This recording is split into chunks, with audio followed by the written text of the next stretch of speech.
Alors, voilà ce que je pense, moi, honnêtement. Je pense que la communauté internationale, on a été très bête. Pas tous les Haïtiens.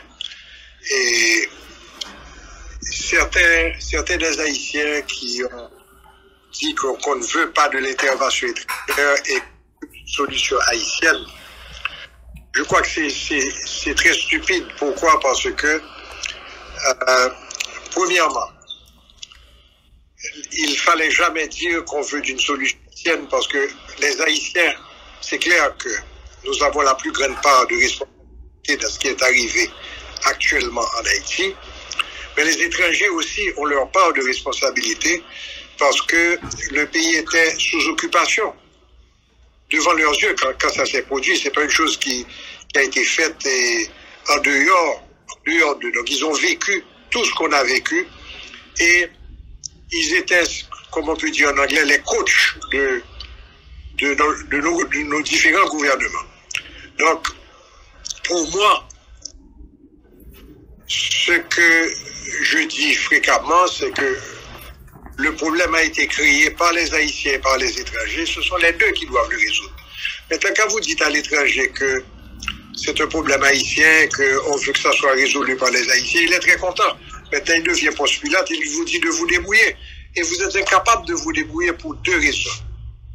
La première, c'est qu'on l'a vu, dans les circonstances les plus difficiles, les Haïtiens n'arrivent pas à s'entendre. On n'arrive pas à arriver à nous entendre après le tremblement de terre de 2010, qui a été catastrophique.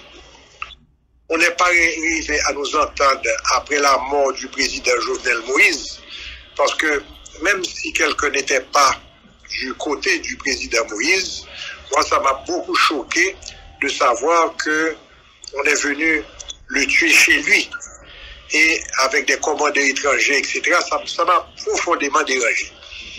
Donc, c'est clair que pour des stupidités, des mesquineries, on n'arrive pas à s'entendre alors que le pays est en train de s'effondrer. Quand on me dit, par exemple, que cette force internationale va venir renforcer le PM Ariel Henry, pour moi, je trouve que on a dépassé ce stade. Actuellement, quelle que soit la personne qui prendrait le pouvoir, ne peut pas diriger. Parce que pour diriger, il faut avoir une force. Il faut avoir une légitimité. Personne n'a de légitimité, personne n'a de force. On a vu que la PNH ne suffit pas et je pense que le PM Ariel Henry a été assez honnête et je peux dire courageux aussi de demander une intervention. C'est parce que justement, il sait qu'il ne peut pas protéger les vies et les biens. Donc, on n'a pas à s'attendre à grand-chose du gouvernement. Il vous a tout dit. Quand il fait appel à l'étranger, c'est parce que il sait que le gouvernement ne peut pas et que la PNH ne peut pas. Donc, moi, je crois que on s'est mis dans un box parce que l'étranger utilise deux tactiques. La première, c'est qu'il nous a dit que les Haïtiens du pays ne voulaient pas d'une intervention. L'enquête Aguerka a montré le contraire. Il a montré que la majorité des Haïtiens ont besoin d'une intervention de façon à fonctionner, pouvoir fonctionner parce que le pays est ingérable, le pays ne fonctionne plus.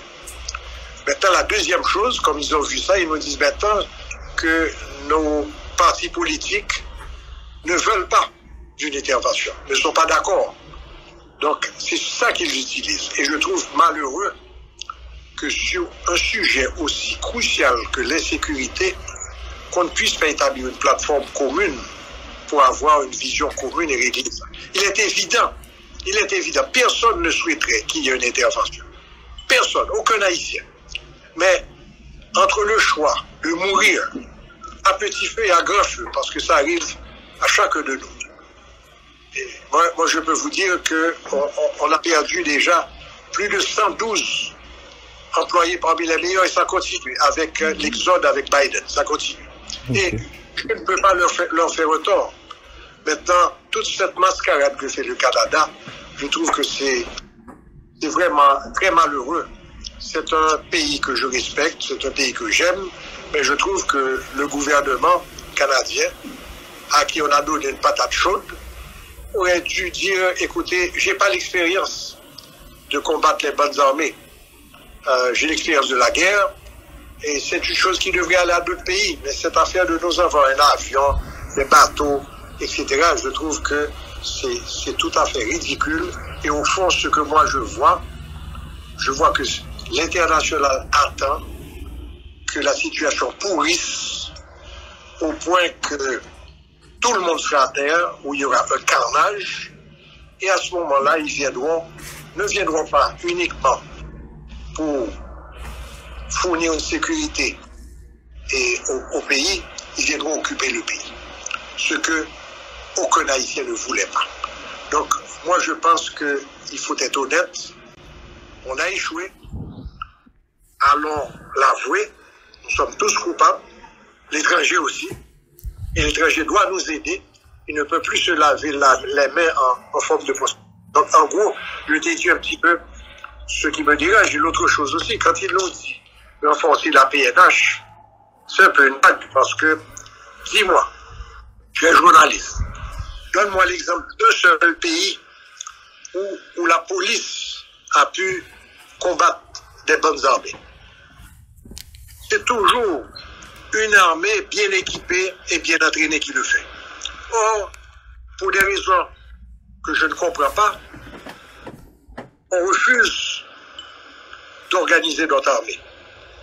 Et on nous avait dit que c'est à cause des méfaits de l'armée, etc. Mais l'armée argentine, l'armée colombienne, l'armée chilienne, ils ont fait bien pire. Donc, je ne comprends pas. Et quand la MINUSTAH est arrivée, c'est pas une composante police qui est rentrée. Plus de 80% étaient des militaires. Donc, on était en train de nous raconter des histoires. Et quand elle a laissé, au lieu de nous laisser une armée, on a laissé une police mal équipée. Et tout ça a été à prévoir, toute cette affaire dissidents dans la police. C'est pas d'aujourd'hui qu'on avait les policiers armés qui sortaient, qui créaient la terreur, etc. Mais ces policiers qui sont devenus. Donc, en bref, tout ce que je dis à mes amis qui sont contre cette intervention, je leur demande, donnez-nous la solution. Est-ce que vous pensez que quand vous-même vous serez au pouvoir, à la place de M. Henry, vous pourrez dire à ces bandes armées, OK, je suis là maintenant, ce n'est plus M. Henry, rentrez dans vos trous et laissez-moi gérer le pays. Est-ce que vous pensez que vous allez le faire?